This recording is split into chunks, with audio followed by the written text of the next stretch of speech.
Welcome to the One More Boom podcast, where we are a different breed. This is more than just a space for oilfield and pipeline professionals. It's a community built for those who refuse to settle for the ordinary. You're here because you're ambitious, resilient, and driven to excel. At One More Boom, we're both more than just work. We're both thriving under pressure, breaking new ground, and pushing limits. This is your place to connect, learn, and grow with others who live for the challenge. You're not average, you're a different breed. Welcome to the One More Boom community.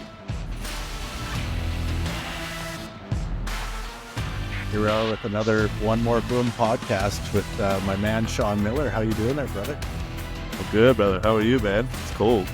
It's cold, dude. You're in the middle of interior of BC. You're doing all right. Let's say it's like a 30-degree swing here. So it's crazy. I know. Yeah, the whole system moved here, starting to move through Calgary a little bit too. So, oh yeah. We were minus 25 the other day, so I'm pretty sure you didn't hit that. So. Yeah, I think we were like -5, and I'm like, whoa. Let's put on a hoodie. First world problems. Oh, it's good. It's good, man. So, man, it's with there's a lot of stuff going on right now in the world, eh? Like it's pretty wild. The election just happened, all of that, and we don't really talk politics on here too much, but all of that stuff affects what we do here in the oil field, so it is relevant. Yeah, it's super relevant, man. It's going to be interesting to see what happens February 1st. I mean, once again, we don't talk politics here. We don't even have a government. Yeah. So that's a bit of a problem, right? So I hope that all of you feel the same way as we feel about the current not so government. But yeah, it's going to be interesting to see what happens, man. I'm super interested to see what's going to happen. Yeah. Well, at least we got on the Alberta side, we got a premier that's advocating for us with Trump down there. So it's really good. Yeah, it's really helping out for you guys. I was reading an article today that Keystone Pipeline is now approved. Yeah, it'll be, I don't know if the Canadian part will be part of that, but the US, it might be there. So No. I mean, like the one out to the coast here. Oh, yeah. The Indigenous people decided that in order, because of the tariffs and whatnot that's going to come, we need to get our stuff to market, and they reconsidered. Yeah, so that'll be, there's one, the PRGT, the Prince Rupert Gas Transmission will be one. And then, we'll see what else comes out of that, but it is interesting. It's good for everybody. It is. It's good for Canada. 100%. So on that note, with the potential of more work coming, what that means is more guys leaving home. That's right, man. More guys leaving home. But you know what's even better is guys getting back to work. If they took the time, hopefully, to, like we've talked about before, is maybe level up a little bit, take some more courses, maybe educate themselves on the next position that's coming up, or whatever that looks like for them. I'll tell you, Nick, like just for me, for these set of days off here, I started a nutritional course. So, trying to level myself up, get my nutrition in order, and then hopefully help some people along the way. It's super cool that you're doing that. And on that, I had a coaching client here that was going to start a business. I wanted to start a business outside the oil field. I won't go into what it was. It doesn't really matter at this point. But the interesting part of that is he going through that process over the past 2 months, he realized that he doesn't have enough money to start what he wants to start. So now he's decided and made a plan to go back into the field for the next 2 years because he's making more money than he is sitting in an office in Edmonton and working that way. So it's very interesting. He's been home back for a year now, similar to what you did last year. And before you left for Saudi, 2 days ago was his first day at camp in forever. It's family. He's got 2 kids at home. He's got a wife, and trying to navigate that now after being home for a year. It's pretty interesting. Yeah, I bet it's tough, man. I know it was tough for me leaving the first time, I guess a few months ago now, after being home for just over a year. It's tough on the family. It's tough on you. It's tough on your wife. It's tough on the kids. That transition is pretty tough. So hats off to that guy. I mean, the cool thing is it sounds like he's got a plan. And, in order to get that plan going, he's got to go back to the field and make the money to make the things happen, right? So we're very fortunate that we can have a plan as far as like, this is what I got to do. I got to make 150 grand, 200 grand, or whatever it is in the next 2 years, save, put away, still pay the bills in order to move forward with a business idea. Yeah. And that before we get into how that plan came about, it's where else do you have that potential to be able to do that without, even if you had a PhD or some sort of degree, the likelihood of that happening isn't really feasible, other than being in the oil field and pipeline. Yeah, man, 100%. I don't know if you've been watching this show, Landman. Have you been watching that? Yeah, yeah, yeah, yeah. Wild, You hey? know, it's super wild, super cool. I don't know how close it is to the actual Texas oil field, but you know, they talk about in there. It's like this is a chance of a lifetime. This is a job of a lifetime. You know, you're either in or you're out. And I know some of those guys on that show got kicked out, and you know that devastates families, right? So we're fortunate here in Canada where you know minimum wage is a little bit higher and that sort of thing, and there's still good jobs available outside of the oil field. But I can't even count on you know all the digits I have of how many people have gone into the oil field with the idea to save for school, save for business, save for whatever. You know, kind of come in for 2 years and get out. Yeah, and it was really interesting how that conversation came about, where going through that process, and he's really wanted to do this forever, so he took the time, hired me as his coach to walk through that business plan, and we set it all up. So the past 2 months, literally starting from ground zero, building that business plan, and then things are going a little bit sideways at work where he was at. They went from 200 grand a year down to 120,000 for his salary. Yeah. And it, they just didn't follow through with that 200 grand and just kept kicking it down the can. Hey, it's coming. Hey, it's coming. Hey, it's coming. And then finally it's like, do you guys even want me here? Like, am I not the right person for this job? Which he's seen the writing on the wall. Like they had a job posting out that he caught. Yeah, Jeez. yeah, for his stuff. And they denied it, that it was for somebody else. So he wasn't happy or even valued where he was at, and he's very good at his job. So it was one of those things where he took the time to, through a bunch of questions that I asked him, that I do every quarter. So with myself and my clients, I take them through and what is your 1 year target in your family or fitness fulfillment, family and finances, and then reverse engineer to what happens this quarter. And through that, you're asking yourself a bunch of questions. And he's like, oh, man, no, okay, we gotta leave. We gotta get back into the field. So luckily he's got the connections to be able to make that work. He made a few phone calls and he was working and got 20 days a month in the field and perfect. Perfect. Right? Yeah, good for him. Yeah. Yeah, a lot of guys have like when you leave the field, you kind of leave the field and you don't ever talk to them, other guys in the field ever again, really. So it's fortunate that he kept those you know contacts and all that together to be able to do something like that. Yeah. So it's really interesting when you start asking yourself those questions. And this is stuff we touched on it in the early episodes where personally I never did. It was just let's go away to work and let's go make a bunch of money and see what happens. Okay. It's not a good way to live. So that's why I'm so adamant and passionate about talking about this stuff and making a plan and reverse engineering. What are we going to do next? What is the next move? And why are we doing this? So it's really interesting with his family too, where he can now start to have those conversations like, this is why I'm gone. This is, and clearly map out like, this is why we're doing it. And you showed your vision board there last couple episodes ago, I believe. And so along that same lines, where he's now able to articulate to the kids because they're young, why daddy's gone again. Which is so cool, right? Like, you know, I used to tell my kids when they were really young, hey, Dad, why do you got to go? And I said, well, Daddy's got to buy pancakes. Oh, okay. I get it. You know what I mean? So it's just like one of those things like, if Daddy doesn't go, well, we can't have pancakes. And it was just something tangible that they could hold on to, that they could, you know, touch, feel, taste. I mean, it's a little bit different now. They're, you know, late in their teenage years and you could talk to them like almost like adults. And, you know, the reason I'm going is because of this, this, and this. And it's cool to be able to have those kind of conversations with them now. If you're not having with those kids, man, those conversations with your kids or your wife or whatever, now's the time to start. Explain to them that it's not just about the boat in the yard or the big truck or the fancy house or whatever that looks like for you. It's about a plan. It's about retirement. It's about your education. It's about whatever it is about for you guys.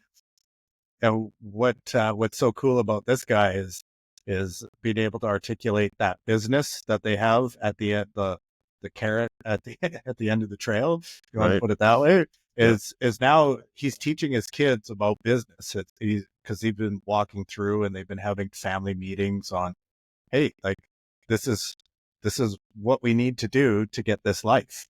Um, uh, and he wants to pass that now that business down to his kids. That's the intent. So he gets to walk them all through that. And then his wife, she also does a photography business that she just launched in December, and she's getting quite a few clients already for just like basically a month of advertising. So Very yeah, cool. yeah. So two entrepreneurial Well, in the same household. yeah, exactly. I got tongue tied there. It's awesome. That's the beauty I got of you. yeah, yeah, yeah. So it's good being able to have those conversations. But now that he's away at work, it creates a whole different dynamic in the household, in his head.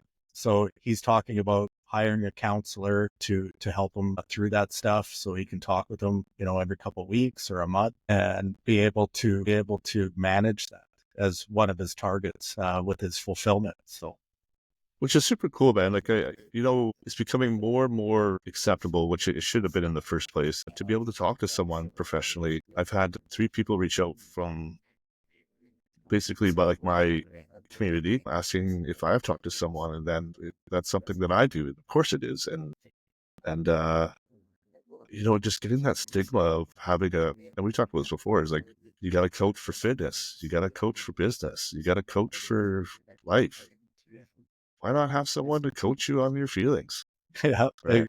100%. And it doesn't have, having that certifiable person to go to, whether that's a certified therapist, counselor, all that is very cool. But sometimes all we just need is somebody to be able to listen. And that's what a lot of it is. So that's why the transition that we went through is he hired me for business coaching to launch this new business. And now we've transitioned into basic life coaching, which 6-7 years ago I wouldn't have been open to, and all that. And now I'm like, man, I've had a coach for speaking. I've had a coach like personally for speaking and presentations. I've had one for business and marketing, and then fitness. And it's huge having that someone to bounce those ideas off of, Yeah, absolutely, and the man. stuff that's Yeah. going on in your head. Yeah, and those things, like, we'll go back to the counselor thing, is like, it's not well, how does that make you feel? It's not like that at all. It's just having a conversation with someone, and having them listen and kind of shoot things back at you, with the intent of, healing or dealing with feelings, and all those sort of things that go along with that. But I think it's so important, man. It's cool to talk to your spouse, and it's cool to talk to your buddies or your brothers or whatever. But I mean, let's be honest, sometimes it can lead you a little bit to the other side, and that's not the side you want to go to, right? So it's having someone to talk to that's a professional that can help you handle those feelings and those big challenges is a massive, massive up. I think that's how I feel about it. 100%. And it's him and I had that discussion 2 nights ago where he's like, yeah, some of this stuff I don't want to talk to my wife about. Like it's stuff that if I hold it inside, it's like he's getting more anxious and angry when he's not an anxious or angry person. And it's literally coming from him holding this stuff inside and has no outlet, constructive outlet to be able to put it into. Well, So if you want, it's a beautiful dynamic. yeah, man. I mean, like, traditionally we're men, right? Like, we go to work, we do the things, we don't have feelings, but also what we do is we protect the people we love, and that's I don't know if that's something that's ingrained in you as a young child, or because we're men and we're automatically like that. We're automatically want to shelter, protect our loved ones, our little ones, our wives, our parents, whatever that looks like.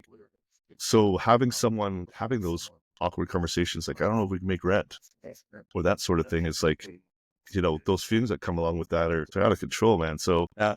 it's super cool to have that conversation, and you don't even want to have those conversations with your buddies, because it's like you're already embarrassed. But if you can get that off your chest with someone that's gonna talk you off the ledge, so to speak, not literally, Could it's a be. huge weight off It, your chest. I mean, it could be yeah. too. Absolutely, one Yeah, hundred but percent. It could be. it could 1,000% it could be where it's having that, yeah, it's having that outlet and having someone from the outside that's not part of your group, that we're impartial. And that's why I love I show up once a week, we chat, like there's a structure to it, but it's where it's an impartial person, because I don't know what happened during the week. And part of that dynamic, it just totally removed from the outside. So it's like, it's literally back to facts versus feelings. It's like, you tell me what the facts are and let's chat about it, because your perception of what's going on isn't even reality. Let's be honest. And that's the other cool but crazy part of it is, right? It's like you can create these realities within your head and you can base them off what you think is fact. But in reality, once you say them out loud to someone else that's not in that reality, they're just like, sometimes it's like a punch in the face. It's like, oh my God, how did I think that was that? Yes. Yes. No. So and it goes back to even the reverse engineering of his quarterly targets for this quarter. So January until March 31st, it was an impartial, hey, I want to do this cool thing in each of these areas in fitness, fulfillment, family, and finances. Okay. What's actually feasible though, where we get to reverse? Yeah. Like, and it's always nice. And you do that with me all the time. So it's good. It's like, hey man, maybe look in this direction. Right. Like, so it goes back to your reality. It's just not real. So it's, but that reverse engineering was key. So now he has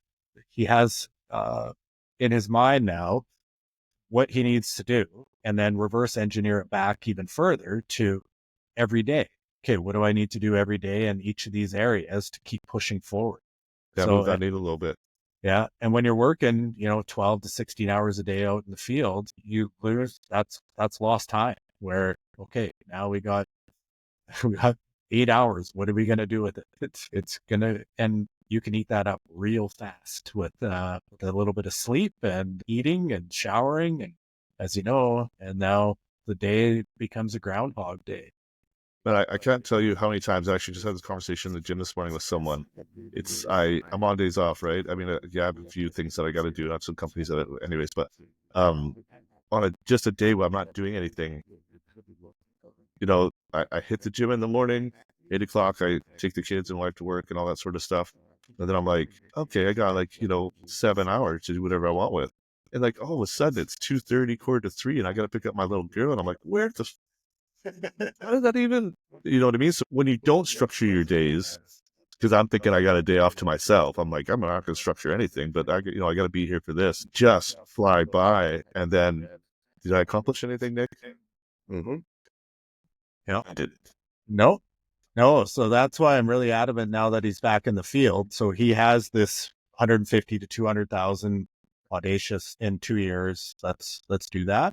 But yeah, what has to happen now? So that's everything from budgeting, which they never did. And yeah, and they do well, but now they've realized they're not going to hit that goal, even if they don't structure it better, right? So he's going to hit the gym three days a week, which in the field, that's so he wants to get back into that. He addressed, I guess, prior to that, that he's the heaviest that he's ever been. So he's been in the office now for a year, where before he was in the field. And that's like, so with him getting out of routine, not doing the gym when he could have been while he was in town, but chose not to, but now he's the heaviest that he's ever been. And he's like, I'm away from work. I don't have anything outside because we aren't doing any other businesses or any other thing himself personally.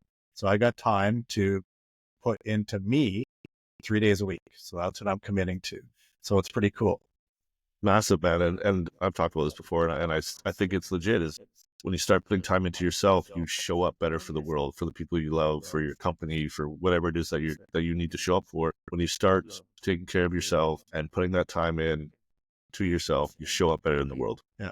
It's having that plan. And with today, the day that we're recording this is Men's Mental Health Day, which I didn't know. And till earlier today. And it's interesting, man. Like the guilt, the anger, the shame of being gone, and all the, like, we addressed all the feelings, being able to put those to good use, because they're good. You can use them as fuel, all of it. It doesn't have to be just the good stuff. You can use the bad stuff as fuel. Pull that stuff out of the cookie jar, like Goggin says. Man, I want to share something with you. As lots of times I've worked overseas for the last, I don't know, 10, 15 years, whatever it is. there are times when I'm like sitting in my hotel room or my condo or whatever it is, I'm watching TV, because I've read that book or I've done this, and it's like, what am I doing? What am I doing with it? And you kind of you spiral down into that, right? So, and it's so easy to spiral down into that. So it's if you're not, and we'll go back to this, if you don't have those goals, if you don't have those things that you're trying to get done, and you don't have those daily um, check-ins, or I guess like what you should be doing that day to move the needle to wherever it is that you got to go, those days can become weeks. They can become months. You can be at work and you're like, what am I doing? Like you're just making money.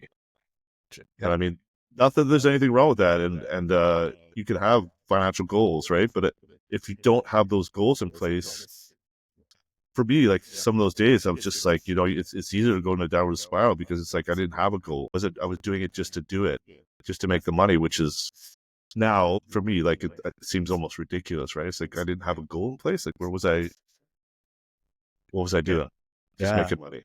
Yeah. And then you start taking it out on your wife, your kids, your friends, your coworkers. And I've been there. I've been that guy. And it didn't go well when it Wow. starts doing that. And then you become the 45-year-old single guy that's running around. So it Not that there's happens. anything wrong with being 45. No, we we do okay over here. We have some fun. So Yeah, you do. Just there's living nothing. vicariously through you, Nick. That's what's going on over here. Uh, Don't tell my wife. right? So no, and I'm envious on the other side. There's good and bad with everything, and it's what you make of it. Yeah, lots of guys out there. Yeah, single, married. This is all relevant to everybody because at some point we're in one of these scenarios in all of our lives. 100%. And like I'll go back to that whole spiral. It's like I'm missing my kids, I'm missing my wife, I'm missing my buddies. The weirdest thing I ever found, man, is like when you're away at work, the world doesn't stop, right? Everybody still is moving, everyone's still living, everyone's still growing up. And that was a really like I've been in the field for I don't even know how long, but a long time, and that realization actually came to me really late for for what I should actually when it should have came to me, right? Like I was so focused on what I was doing that I wasn't like the world was literally passing me by because I didn't have those goals. I didn't have those things to structure it and to look forward to and smash, right? So now it's really important to me to have those goals and those I don't do daily ones. Mine's more like on a week by week basis, only because my life can get kind of a little out of control, but it's still super important. Mhm. And it's however you structure it, it's really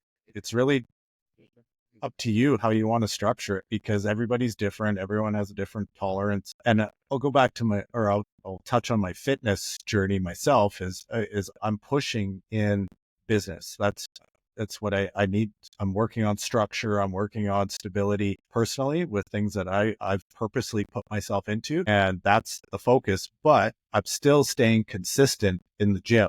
I'm still showing up. Like my workouts are not what I think they should be and because I have pretty high standards for myself. But I'm still showing up and I'm still doing the things. I'm still eating the way that I'm supposed to be that my coach wants me to eat. And I'm still doing the things, even though it's not 100%. And my thing is, if I'm not going all in on something, I won't. I just don't do it. Like that's my fallback is it's all or nothing. So then I push back. So I'm not sending it. There's some things that I'm personally not doing. I'm not sending my videos, my training videos like I'm supposed to be. My check-ins, my daily check-ins aren't 100%. Like I miss some sleep days or like logging sleep or whatever that looks like. Just little things that are adding up.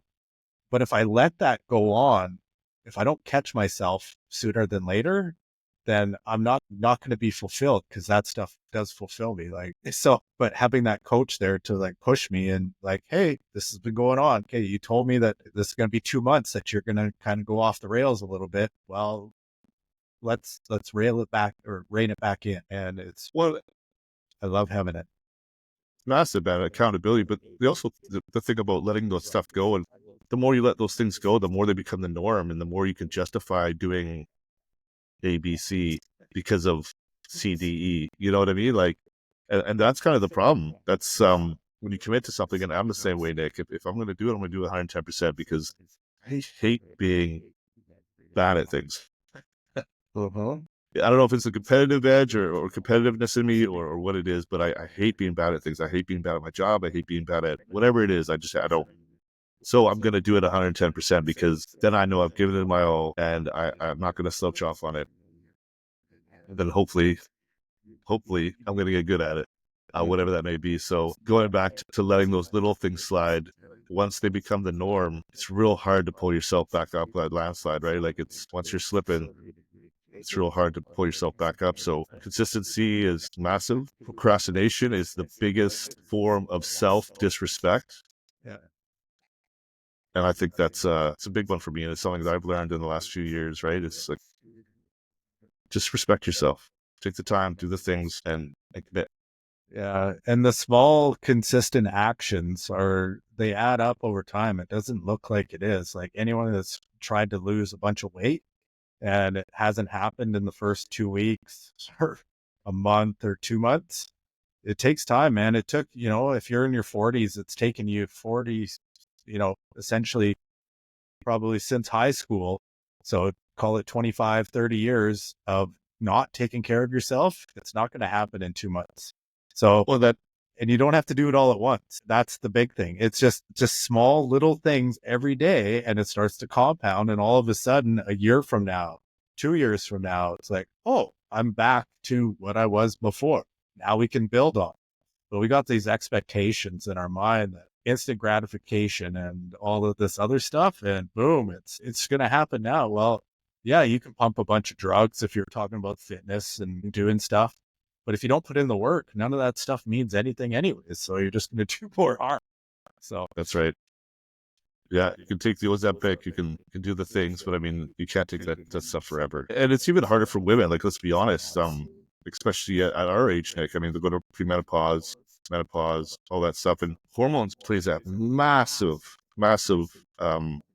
factor in weight loss or fitness in general. One of the biggest things, and I don't know if you listen to this, is women should be taking creatine. It's not I mean, there's a type of creatine that you should be taking, but I think everybody should be taking creatine, at least, 5 milligrams a day, but everybody should be taking that. Most women should be taking an iron supplement. I mean, there's lots of other things that we can get into, but losing weight, especially as a woman with your hormones out of control, is super, super hard. And it's very, very important to get in there and see a hormone specialist. I mean, your GP is good, but get in and see someone that actually does that stuff. There's a big stigma around, I guess it's called TRT with women, which means like, taking either testosterone, estrogen, or what's the other, progesterone? Is that the one? Yeah. Anyways, taking one of those three because everybody's different. And once you start taking those in your hormones get into the normal ranges, which they should be, everything else comes together. You can lose the weight, you can tone the muscle, you can do all the things that you want to do, and maybe you don't feel so crazy. yeah, exactly. No, and there's things that, it doesn't matter if it's in your business or if in your personal life or your fitness. There's these little things, and there's a reason why it's all over YouTube and everything. Like you can learn this stuff for free, but it's for a lot of it, but it's implementing it. It's on you. It really is. And it And takes that's why, time. yeah, and that's why I love those micro habits, man. It's like one little thing at a time. I was having a conversation with a buddy just probably a couple of weeks ago. And he was telling me, he's like, man, I'm really trying to cut back on drinking. It's like, when I hit the barbecue, it's like, what do? I barbecue and have a beer. When I'm, building stuff at the table, what do? I have a beer. When I'm whatever, da da da da, Yeah. A, B, C, D, I'm Yeah. having a beer. And I just said to him, like, maybe try not having a beer while you're barbecuing. Start there. Yeah, but I'm still having a beer with this, this, and this. I'm like, well, maybe after a week you don't have a beer with your barbecuing, and then the next week you try not having a beer while you're cutting up your meat or whatever it is that you're doing, construction or building a deck or whatever. And you just make those small little things. Like for me, when I get on a plane, I automatically throw in a dip. Yeah. Automatically. Yeah. If I wanted to quit dipping, that would be the one. I would have to stop putting in a dip once I get into a plane. Yeah. But it's like those little things like that. Even if it's just one little thing, it'll add. It's like conversations. If you have a tough conversation, you're like, how many more of these can I have? So it's like, hey, what can I do next to move the needle? And it's like, man, this isn't that hard. And it really isn't. But in our brain, just so ingrained, the human psyche, we're all addicts. It's just what it is. And 100%. we're all addicts. So we can dive in. But yeah, man, it's really interesting. Yeah. I love that conversation that I had with my client the other day. And he's not the only one. There's so many guys that have gone to work, or they chose to go out into the oil field, and but they've never been home for more, or left home for more than a day. And now they're gone for a week, 2 weeks, 2 months, whatever it is. And this stuff is not meant to be taken lightly. It's not. And, talking to someone is definitely worth it. Those things that you're talking about, start off with other men. And what I really found is, like, when I started talking about those things with other men, is other men felt the same. Yeah. We try to think that we're the only ones with these feelings or problems or whatever. And there's 7 billion people on this earth, and I'm pretty sure, and we've been around for how long? Your problem is not unique to anybody else, but we like to think it is. So yeah. That being said, I think we'll wrap her up for today, and yeah, we can talk forever on this stuff. So yeah, man, 100%. I mean, like, you kind of go round and round. So yeah, good. I love it. No, excellent. So we'll see you guys next week, and have a great week. See you soon, Nikki. That's it for today's episode of One More Boom Podcast. Remember, you're part of a community that doesn't settle for the status quo. Here, we push boundaries, support each other, and thrive under pressure. Whether you're out in the field or level up your career, we've got your back. Stay connected, stay driven, and keep embodying the grit of a different breed. Until next time, keep pushing forward. Together, we'll achieve more. Thanks for tuning in, and we'll see you on the next episode of One More Boom.